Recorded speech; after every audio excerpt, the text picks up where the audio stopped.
За тэгэхээр би баг зэрэг сандарч байна. Ягаад гэвэл би ер нь нэг гадаа бичлэг хийдэг учраас яг ингээ гадаа бичлэг хийх нь миний хувьд зүгээр жоохон амар. Жоохон ингээд намайг юм ярьж байхад ингээд хүмүүс харах ч юм уу эсвэл хүмүүс ингээл жоохон ингээд өөрийгөө бичиж байгааг харахаар жоохон нэг тиймэрхүү байдлаар харах ч гэдэг юм уу. Ингээд хүмүүс хараад байгаа нь надад жоохон эвгүй байгаад байдаг. Тэгээд зүгээр л жоохон зориг гаргаад гадаа суугаад бичээд үзье гэж бодлоо. Тэгээд угаасаа гадаа надад өнөөдөр амар гоё байна. Айгуу гоё цаг агаартай байгаа учраас надад их таалагдлаа. Тэгээ зүгээр яг юуны ч тухай хамаагүй ярилцмаар санагдаад зүгээр л яг ийм гоё уур амьсгал ингээд гадаа суугаад зүгээр юу ч хамаагүй ярмаар санагдаад. Сүүлийн хэдэн сар нэлээд их юм боллоо. Ер нь л амьдрал маш олон зүйл тохиолдож байна.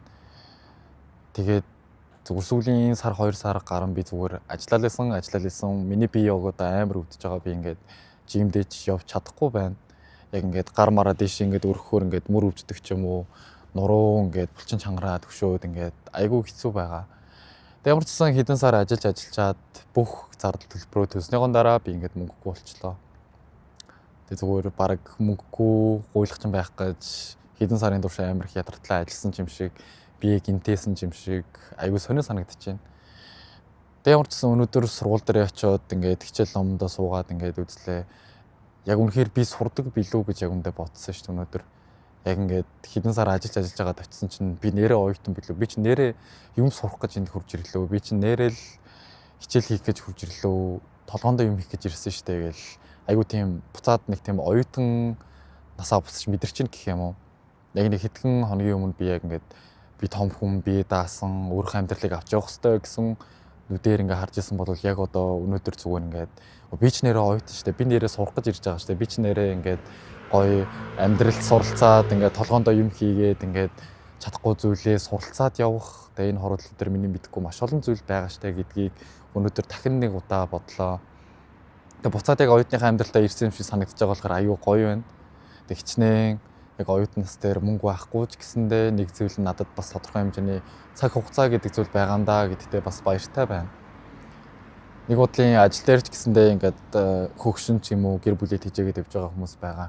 Тэр хүмүүсийн хажууд би ядчил ингээд залуу болохоор олон зүйлийг турш үзэх юм цаг хугацаатай байгаа юм байна гэж бас нэг бодлын баярлсан ч гэх юм уу. Гэтэ миний бодлоор хүнд хэрэг хугацаа байсан ч хамаагүй тэр амьдралдаа утга учир болох зүйлээ хийгээд өөрийнхөө дуртай зүйлийг хийж амьдрахгүй болвол амьдрсандаа биш зүгээр л хэр чанартай амьдрсан бэ гэдэг нь л айгүй чухал байдаг байх гэж би боддог. Тэгээ ямар ч байсан сүүлийн хэдэн сарын туршлагаар бодоход бол мөнгө гэдэг зүйлийн хараас хөтлээгүйгээд бас хэрэггүй байд юм байна. Мөнгө гэдэг зүйлийн хараас хөтлээгүйгээсэн, ажиллалсан, бие өвтгөөлсэн, эцтэй гэхэд тэр мөнгө яалтчгүй гараад дуусна юм байна. Би бүр ингээд өөртөө ч мөнгө наадаггүй байхгүй юу? Бүх зүйлээ төлбөр ингээд зарлууд наадаг. Тэгтэл яг ингээд эргээд харахад миний тэр мөнх хөдөлмөрлж олсон бүх мөнгө байхгүй. Тэгэл ингээд дуусчдаг. Тэгэхэд ингээд би ямар нэгэн зүйл хямдхан чамаагүй өөртөө зориулж авлаа гэж бодоход тэр зүйл байдаг. Бусад би зарлуудаа бас яаж иж байгаа л дарцсан байдаг. Тэгээ ер нь эргээд бодоход мөнгө гэдэг зүйл нь өөрөө амьдралын утга учир юм уу? Номер 1-т тавиад хөөцөлдөөд гүүгээд байх зүйл биш юм байна гэж би бодсон. Яах чарга байхгүй би сүүлийн хэдэн сар ингээд хөдөлмөрж ажиллаад бие өвтгчөөд одоо бас ингээд мөнгөгүй сууж байна.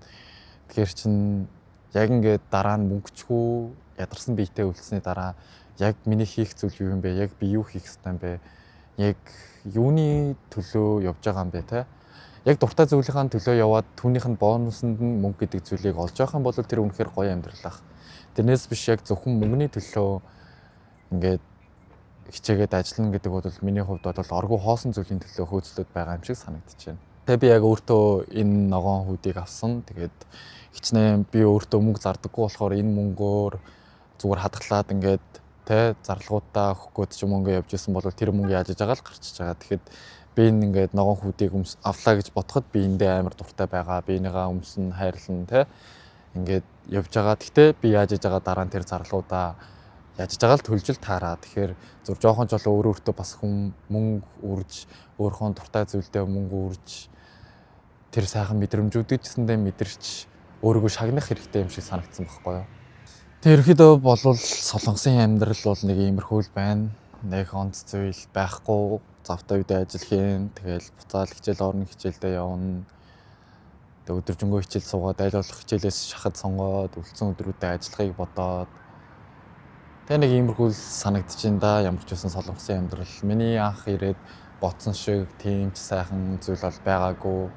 Мэдээж сайн зүйл байгаа л ах. Гэхдээ яг үнэхээр хүний газар амьдарч байгаа болвол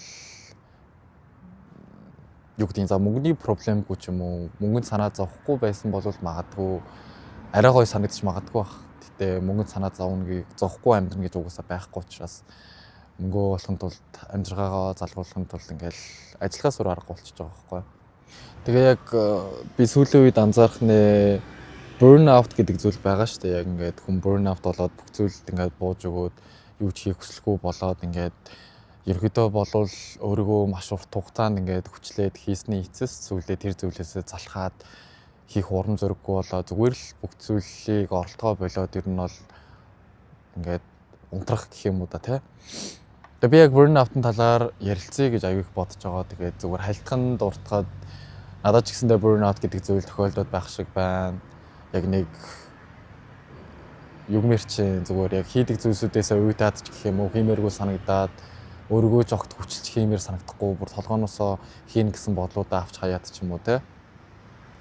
Тэргэдөө наазахын жишээ нь жимдээч гэдэг юм уу явах цаг зав болтохгүйсэн одоо ингээд бие өвдсөн байна.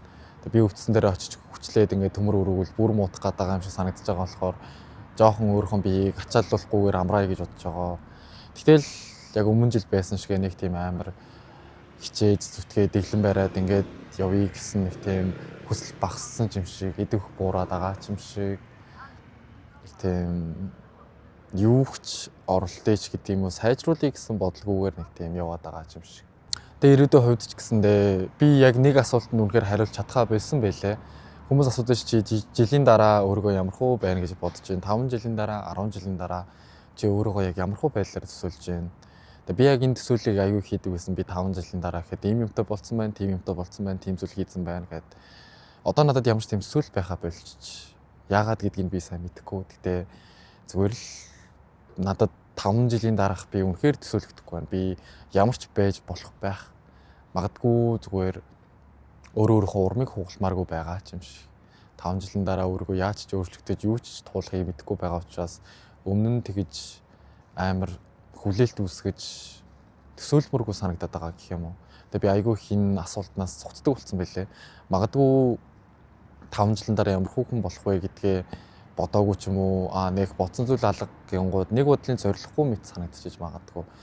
Зориг байхгүй. Гэхдээ би бол энийг яг зориггүй гэхээсээ илүүтэй зүгээр л төөрөлцөж гисэн байгаа юм болов. Зүгээр л ямар замаар явахаа мэдэхгүй байгаа учраас, ямар ирээдүй хүлээж байгаа мэдэхгүй учраас, цаашдаа амьдрал юу тохиолдохыг мэдэхгүй байгаа учраас ирээдүгөө төсөөлөхөд ч хэцүү. Яг үүндээ маргаашаад төсөөлөхөд хэцүү. Өөрийнхөө яг юу хийх гээд байгааг, юу болох гээд байгааг, юу руу тэмүүлээд байгаа гэдэг дээрээ хүртэл мэдэхгүй нэг тийм төөрөлтөж гисэн байдалтай ч гэх юм уу. Ямар ч үсэн нэг л амьдраад дуусах хорвоо зүгээр л одоо л аль болох өөрийнхөө хийхийг хүссэн зүйлдээ үнэхээр чадлаараа цаг зав гаргаад бүх зүйлийг мэдэрч амьдрмаар санагдчихээн. Өөрийгөө яаж өөрчлөгдөх бол гэдгийг чармаар байна. Өөрийгөө дээшлэх болов, доошлох болов, ямархуу амьдрах бол, юунд суралцах бол, юун дээр алдах бол гэдэл энэ бүх зүйлүүдээ ч гэсэндээ өөрөө харж, ажиглаж, бичиж зүгээр л нэг тийм өөр ингэсэн тэмдэглэлтэй болмоор ч юм шиг. Тийм болохоор магадгүй би 5 жилийн дараа 10 жилийн дараа өөрийнхөө бичлэгийг үзээл би нэрээ нэг иймэрхүү байж таа ингэж боддог байж таа гэдэг ч юм уу. Тэр мөчөнд л надад нэг тийм хамгийн сайхан юм шиг санагдаж байна. Тэр үед ямар болсон, одоо ямар байгааг хараад ямар эрх зүйлийг хийх бол гэдэг нь л надад айгүй сонирн байна гэх юм уу. Магадгүй нэлээд өөрчлөгдсөн ч байж магадгүй эсвэл одооныхороо илүү сайжирсан ч байж магадгүй. Тохоо үедээ л болно ах. Тэгэхээр амьдрал угаасаа юм болгоныг таамаглашгүй учраас тохойд юу болохыг л харъя гэж би яг одоо л бодож байна. Тэгээд зүгээр нэг тийм гадаа суугаа таньдаа зүгээр нэг хамт юм болгоныг жоохон эргцүүлээд ер нь сүүлийн хэдэн сар юу боллоо, ер нь нэг ямар ч юу байна да гэдэг талаар айгүй их ярилцахыг хүссэн. Тэгээд энд ч гэсэндээ айгүй гоё дулаарч байгаа учраас цаг агаар явдч айгүй сайхан санагдаж байна. Тийм тэгээд надтай хамт ингээд суугаад миний яриг сонсоод ингээд хамт байгаад баярлалаа. Тэгээд цаашдаа ч гэсэндээ надад үнэхээр сурсан зүйл, сурж байгаа зүйл байвал би бол хуваалцахад бэлэн, ингээд өргөжүүлээд ярилцахтаа бол бэлэн байна. Хамт суугаад сайхан байлаа. Орой ингээд хамт ярилцаад ингээд миний яриг сонсоод ингээд хамт байгаад чинь баярлалаа. Тэгээд өнөөр бол их сайхан байна. Тэгээд дараа нь ч гэсэндээ илүү өөр сэдвүүдийн талаар, илүү гоё зүйлүүдийн талаар ч юм уу ярилцъя. Энийг бүр жоохон алхаж байгаад орё да.